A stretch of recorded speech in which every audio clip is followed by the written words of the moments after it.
आदाब, मैं हूं सफदर रिजवी। आप देख रहे हैं लाइव एक्सप्रेस चैनल। आपसे गुजारिश है कि इस चैनल को सब्सक्राइब करें, लाइक करें, शेयर करें और कमेंट करें। अब देखें एक अहम खबर। हमेशा विवादों में रहने वाले मौलाना कल्बे जवाद ने आज एक बार फिर शिया आलिम दीन मौलाना हमीदुल हसन, मौलाना आगा रूही, मौलाना सफ़ी हैदर, मौलाना सैफ अब्बास समेत दूसरे शिया और सुन्नी आलिमों को सड़ी लाश और मुर्दा बताया। लगता है कि ये मुद्दा तूल पकड़ेगा।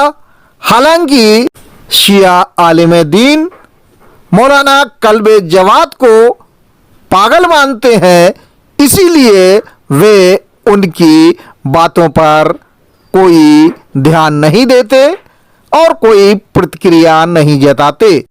मौलाना कल्बे जवाद ने आज जुमा की नमाज के बाद जो तकरीर की, उसमें कांग्रेस को गद्दार बताया।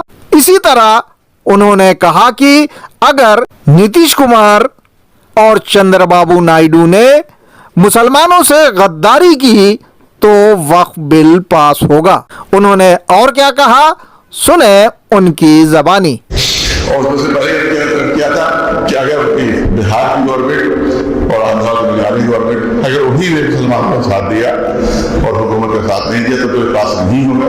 लेकिन अगर उन्हें गद्दारी कर दी मुसलमानों से, फिर कांग्रेस भी शामिल है। कांग्रेस सबसे बड़ी गद्दार पार्टी है मुसलमानों के लिए, सबसे बड़ी गद्दार पार्टी कांग्रेस है। और तबाह बर्बाद करने की प्लानिंग शुरू की है वो कांग्रेस ही शुरू की, शुरू उन्हीं ने किए। बीजेपी उसको मुकम्मल कर रही है साले उसको तकमील तक पहुंचा रही है। तो ये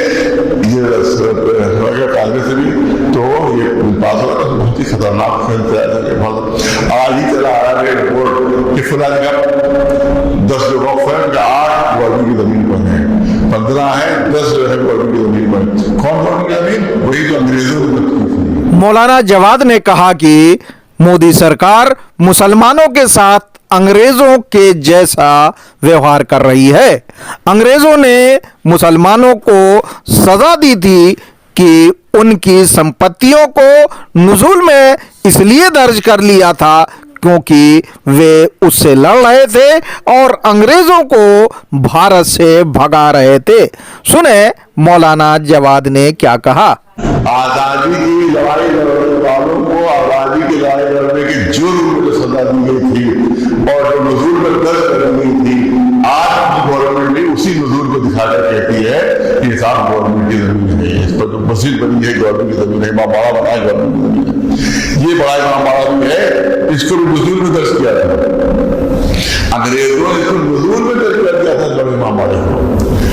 इसका मतलब है गवर्नमेंट का हो गया, इसको बनाया जाएगा, बीजेपी ने बनाया था बड़े इमाम बाड़े।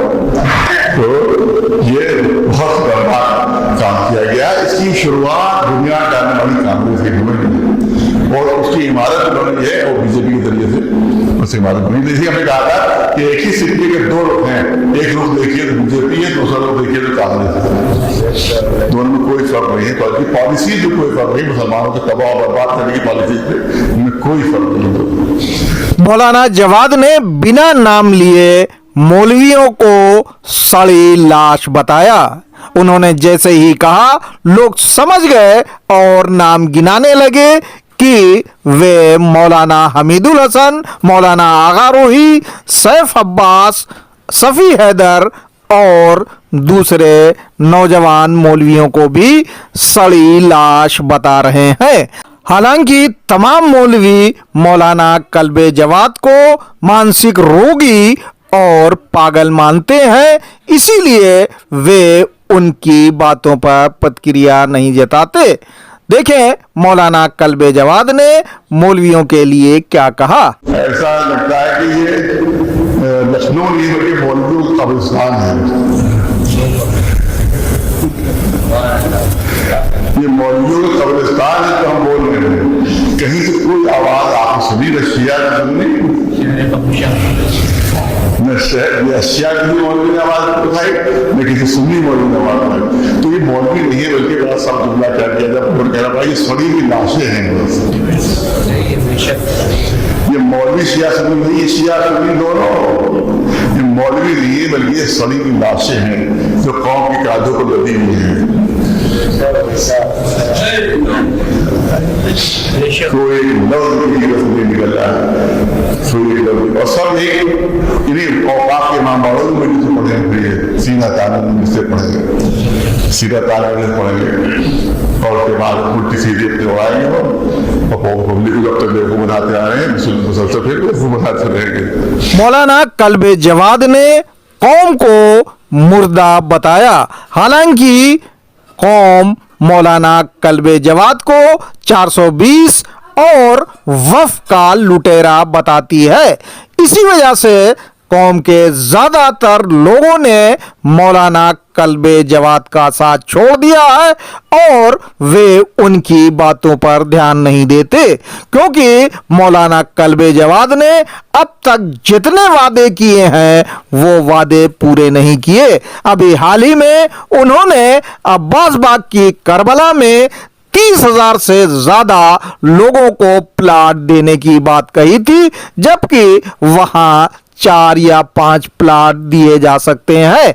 इसी तरह उन्होंने ताल कटोरा करबला में प्लाटिंग करने की बात की थी, लेकिन बताया जाता है कि वहां के लोगों ने मौलाना कल्बे जवाद समेत उनके दूसरे लोगों को खदेड़ दिया और उन्हें खरी खरी सुनाई। आज भी वहां के लोग साफ साफ कहते हैं कि वहां किसी तरह की प्लाटिंग नहीं करने दी जाएगी, भले ही मौलाना कल्बे जवाद आए या उनसे कोई बड़ा आलिम दीन, क्योंकि ये कब्रिस्तान है और कब्रिस्तान ही रहेगा।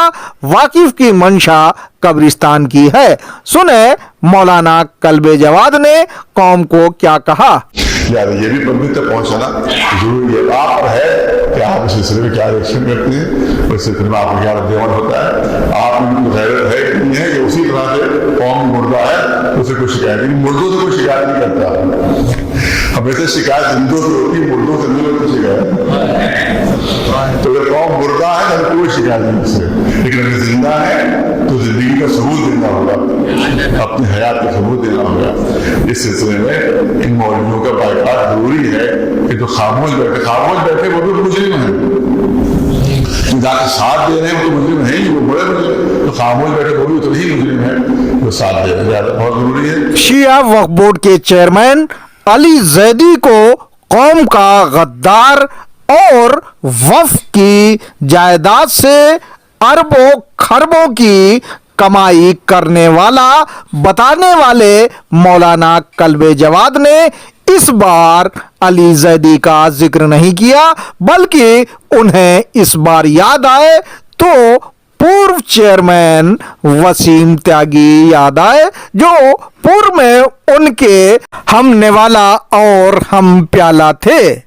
लेकिन आज अचानक उन्होंने वसीम त्यागी का जिक्र किया और उन पर प्रहार किया।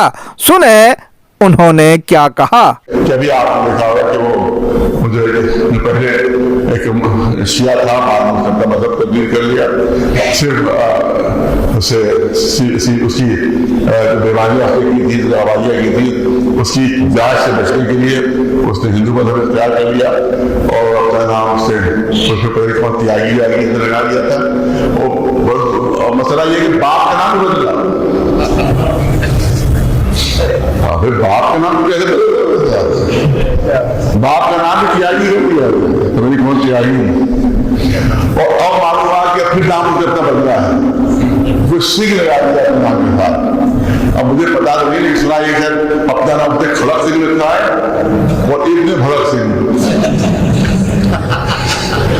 तो सिंह हो गया। बाप का नाम बदल दिया, अपना नाम बदल दिया।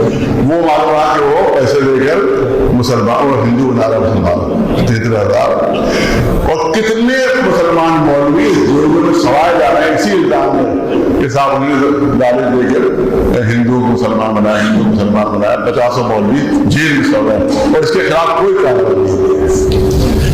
टीवी पर आ रहा है, कोई कार्रवाई के खिलाफ नहीं हो रही है, कोई कार्रवाई। इसका मतलब ये मोदी और योगी सरकार के खिलाफ मुसलमानों को भड़काने की कोशिश करते हुए मौलाना जवाद ने कहा कि सरकारें मुसलमानों को गुलाम बनाना चाहती हैं। हालांकि मौलाना जवाद एक लंबे समय तक इन सरकारों के प्रतिनिधियों के तलवे चाट रहे थे और वे जैसा कह रहे थे उनके इशारे पर नाच रहे थे। लेकिन उन्होंने सरकारों के बारे में क्या कहा, सुने उनकी जबानी। हुकूमत चाहती है मुसलमानों की हिम्मत होना चाहती है, हिम्मत होना चाहती है। तो देखो तुम यहाँ गुलाम हो, तुम यहाँ स्लेव हो, यहाँ पर तुम गुलाम हो, हम जो चाहेंगे होगा, तुम्हारी कोई बात। तुम यहाँ थर्ड क्लास शहरी हो, थर्ड क्लास शहरी हो। तो यहाँ पर ये कांग्रेस के बारे में पॉलिसी, ये पॉलिसी अब आगे बढ़ाई जा रही है कि मुसलमानों को यकीन दिला दिया जाए तुम थर्ड क्लास शहरी हो, तो हमारे गुलाम हो, जो हम चाहेंगे वही तुम्हारे साथ सलूक करेंगे, जो चाहेंगे वही सलूक होगा और तुम्हारी कोई हैसियत नहीं है, तुम्हारी कोई हैसियत नहीं। इसको हिंदी में कहा जाता है मनोबल तोड़ना। सबसे खतरनाक ये होता है मनोबल तोड़ना से कौमें मुर्दा हो जाती है और कौमों को जो है वो बेहिस हो जाती है। यार अब मैं आपके सामने आखिरी जमाने की मौला अली की पेशीन गोई पेश करना चाहता हूँ।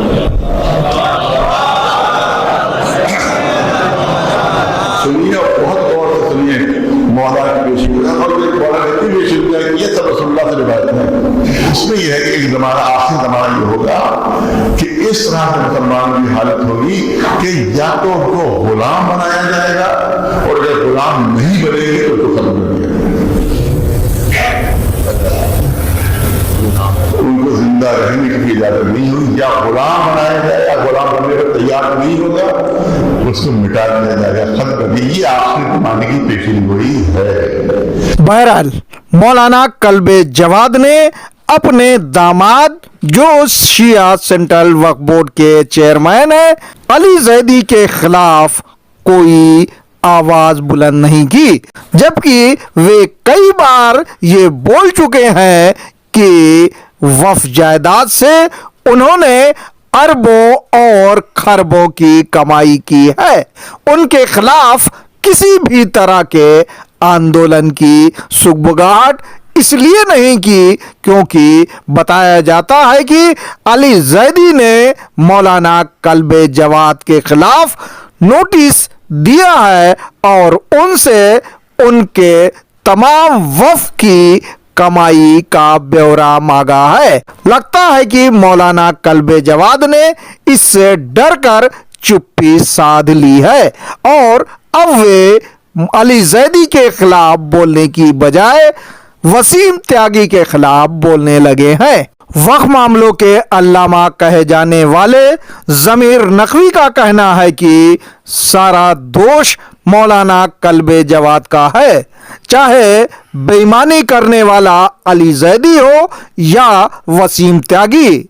इसके गुर मौलाना कल्बे जवाद ने ही सिखाए हैं और उन्होंने इन सब को बेईमान बनाया है। अगर वे अपने को वक्फ बोर्ड का सरपरस्त बता रहे थे तो उन्हें पहले दिन से ही इन पर शिकंजा कसना चाहिए था और आज जब अरबों और खरबों की कमाई का उन पर इल्जाम लगा रहे हैं तो उन्हें उनके खिलाफ आंदोलन चलाना चाहिए और उनसे वसूली करना चाहिए, तभी वे ईमानदार माने जाएंगे।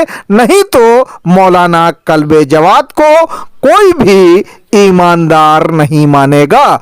ऐसे में उन्हें चाहिए कि वे अपने दामाद अली जैदी के खिलाफ वैसा ही आंदोलन चलाएं जैसे उन्होंने पूर्व में वसीम त्यागी के खिलाफ चलाया था। ये नहीं कि वे एक दिन अली जैदी के खिलाफ बोले और फिर अंडा चाय खाने के बाद चुप्पी साध ले। ऐसा करने वाले को इस्लाम ईमानदार नहीं कहता। मौलाना जवाद की तकरीर सुनने के बाद ये कहा जा सकता है कि मौलाना कल्बे जवाद बुरी तरह से बौखलाए हुए हैं। ऐसा इसलिए क्योंकि योगी और मोदी सरकार इनकी एक बात नहीं सुन रही है। यहां तक कि वक्फ बिल को लेकर परामर्श के लिए इन्हें बुलाया तक नहीं गया, जबकि ये देशव्यापी आंदोलन की बात कर रहे थे। इतना ही नहीं बल्कि सूत्रों का कहना है कि मौलाना जवाद और उनके दामाद अली जैदी के खिलाफ सरकार ने जांच गठित कर दी है। ऐसी स्थिति में इन्हें जेल की सलाखों के पीछे जाना पड़ सकता है।